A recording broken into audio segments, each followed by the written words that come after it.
Hi everyone, Fox is here and welcome to my part 2 of my March book haul, and this is going to be only adult books. If you're interested in watching part 1, which is YA books, please feel free to check out the link down below.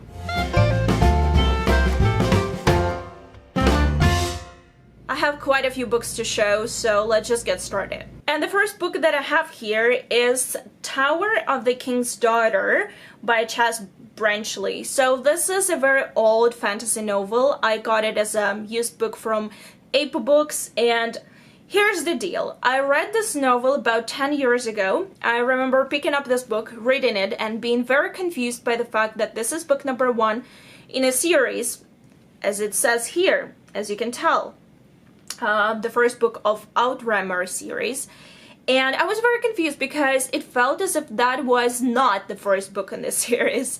So I never got my hands on the first book, or whatever I perceived to be the first book, like imaginary first book. And then I decided to read this book again, and I completely forgot that it was not exactly the first book in the series. At least it didn't feel like one. And I bought this, and then I was researching online on, I believe, Wikipedia, and it showed that there is another book which is actually book number 1, and I have it here, and that is, oops, I have it upside down, and that is The Devil in the Dust. And it also says, wait for it, can you see that? It also says the first book of Outrammer. What? How does that make sense? It doesn't make any sense. So I have 2 books here. First one and second one, and both of them have first book on the cover. I don't know, but they're both used books, quite dusty and quite old, but unfortunately these books are not available on Kindle. Otherwise I would have bought them on Kindle, and they're out of print, so I had to go with these ones. So yeah, I'm kind of excited to read the book number 1, actual book number 1, to see what it's all about, because book number 2 was very confusing. I don't know, I'm not sure when I will get to this, but I wanted to get my hands on them, so this is what I did. Next I have Paul Cornell's Witches of Flitch Florida, which is a very short, almost like novella-like type of book. And this book I saw on Samantha's channel, and actually I have one book by Paul Cornell, and that is an urban fantasy type of book. Book number 1 in the series. The name kind of escapes me right now. I think it's either London Falling or something of the kind, and this book is a completely different, it has nothing to do with a series. This is a standalone, and this has to do with witches, so it's also kind of like an urban fantasy type of story. And since Samantha got it and she got interested in it, I was like, I might as well pick it up, so I got it from Book Outlet. It's fairly short. I might, read it in between something else. Next I have a copy of While England Sleeps by David Leavitt, and this is a historical novel set in the 1930s in England, when fascism is on the rise in Europe. I'm not very fond of historical novels, but this one caught my interest just because there is a gay couple in it, and obviously when it comes to LGBTQ presence in that time, it was not something that was openly talked about. So I'm interested because there is a bit of mix of historical novel with a bit of romance, plus there is war, like the threat of war in the background, which might be very interesting. I honestly don't know much about this book. It was just one of those books that was recommended to me on Goodreads, and I decided to pick it up from Book Outlet.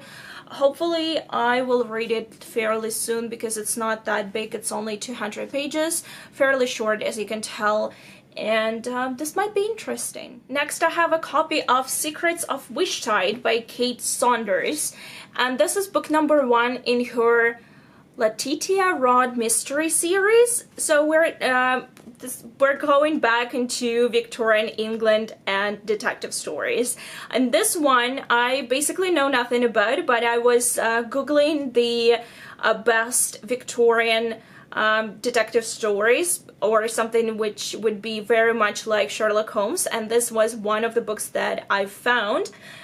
This is a story about a woman who investigates different mysteries, and she's a widow, and I believe she has a friend who helps her to investigate. And I'm excited because I have never heard about this one, and I'm really interested in reading more Victorian England detective mysteries stories. Yes, please, just more. And I mean, a woman as a detective, yes. Next, I have a copy of Agatha Christie, The Monogram Orders. And this is actually not by Agatha Christie, but by Sophie Hannah. This book has been out for, I want to say about 2 years. I might be mistaken. 3 years ago. It came out 3 years ago. And I was kind of umming and ahhing about it. I wasn't sure if I want to purchase my own copy, but once again, it was on sale on Book Outlet, and I was like, okay, I might as well buy it and see whether it's good or not. It has kind of mixed reviews on Goodreads, and I'm a huge fan of Agatha Christie and Hercule Poirot specifically, and I'm not really fond of it's kind of weird because when it comes to Sherlock Holmes, I'm kind of okay with reading books written about Sherlock Holmes by other authors, but when it comes to Agatha Christie, for whatever reason, I just want to read Agatha Christie herself. I don't know how it works, but I decided to pick this one up. If anyone read it, please leave me a comment down below. I want to know whether it's good or not, but no spoilers. Please, no spoilers. And the last but definitely not least is the copy of the Beekeepers Apprentice by Laurie R. King. So here's the deal. I've been aware of this author and her series for quite a while. I know that she writes about Sherlock Holmes, and apparently there is a female love interest in this series as well.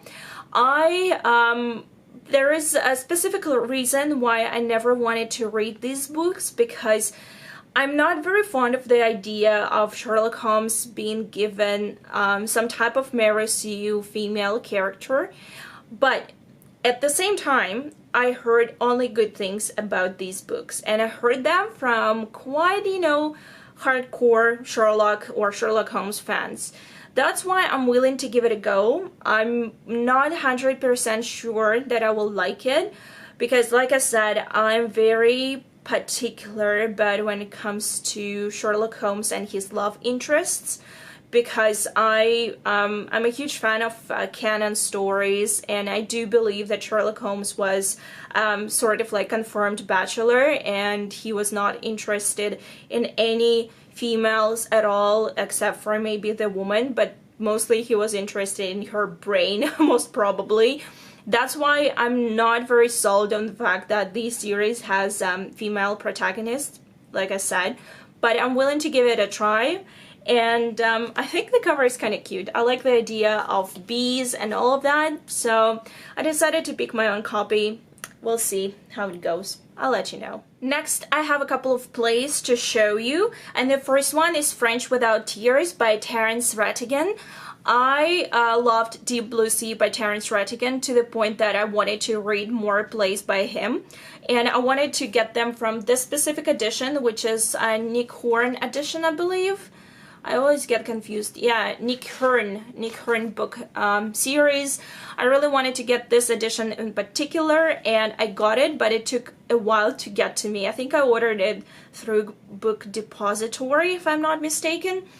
And yeah, so I'm very excited to read more plays by him. Next, I have 4 plays by Kevin Elliott, and this edition has Coming Clean, My Night with Reg, The Day I Stood Still, and Mouth to Mouth.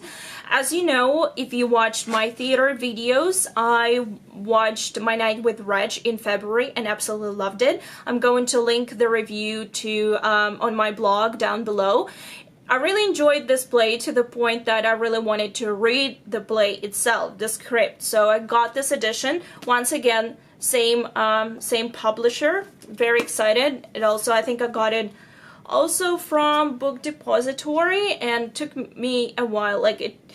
For some reason, whenever I order something from Book Depository, whether directly or through another seller, it just takes ages to get to Canada. I don't know why, because whatever is sold by Amazon UK gets here in 5 days, but if it's shipped by book depository, instead of 5 to 9 days, which is advertised on their website, it takes up to 3 weeks.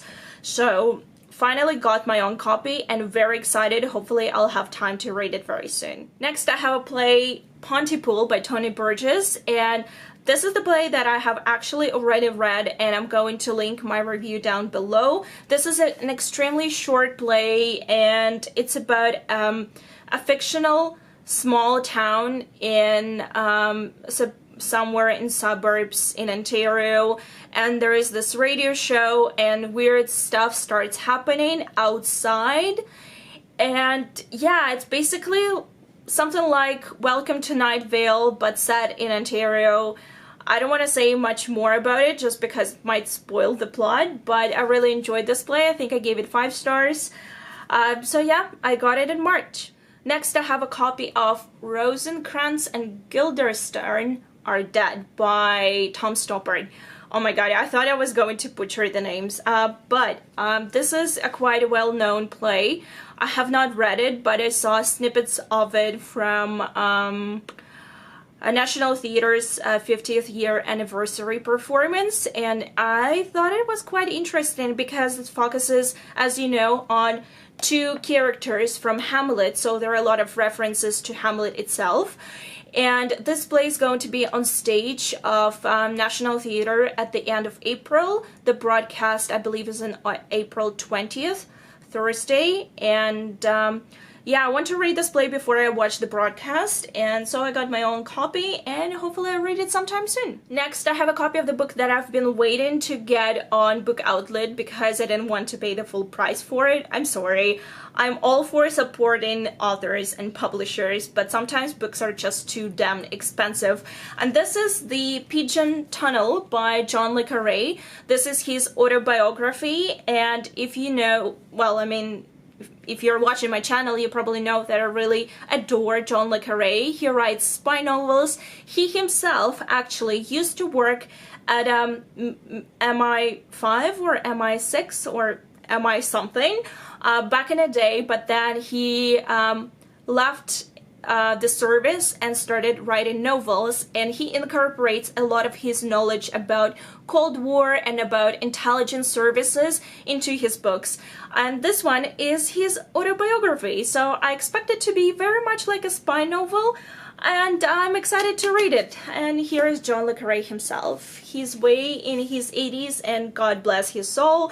Hopefully we'll get more books by him. Next, I have a copy of The Attic Serpent by Sarah Perry, and this book has been all over BookTube, like specifically UK, Australian booktubers, because it's out in that part of the world, but not in our neck of the woods. This book is coming out, I believe, in June in North America, and I couldn't wait to, you know, for it to come out. I really wanted to get my own copy, so I got it from, I believe, Wordery or maybe Book Depository. This is a typical cozy mystery set in Victorian England, and we have, I believe, a priest and a widow who are going on a kind of like mystery investigation hunt together. Yeah, I don't know much about this book, and I want to keep it this way because I just know that this book is very well written and very engaging, and I trust people who read this book, and I cannot wait to read it myself. So I'm very excited to have my own copy. And the last, but definitely not least, is this behemoth of a book.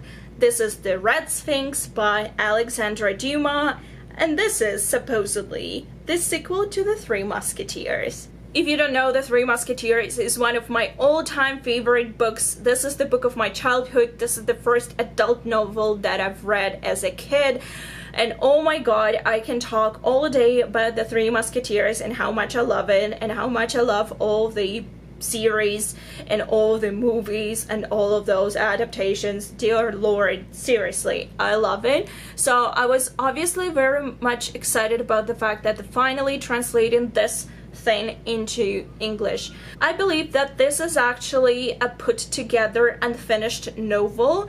I'm not sure if there is an actual ending. I hope there is, but I believe that this is something that was put together by different researchers, and this was never finished by Alexandre Dumas himself.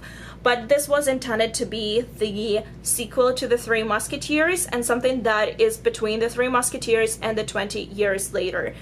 So I'm very excited. I have no idea why this book is so freaking big, but I'm excited to have it. Obviously, I want to read it, but since it's so big, I'm not sure when it's gonna happen.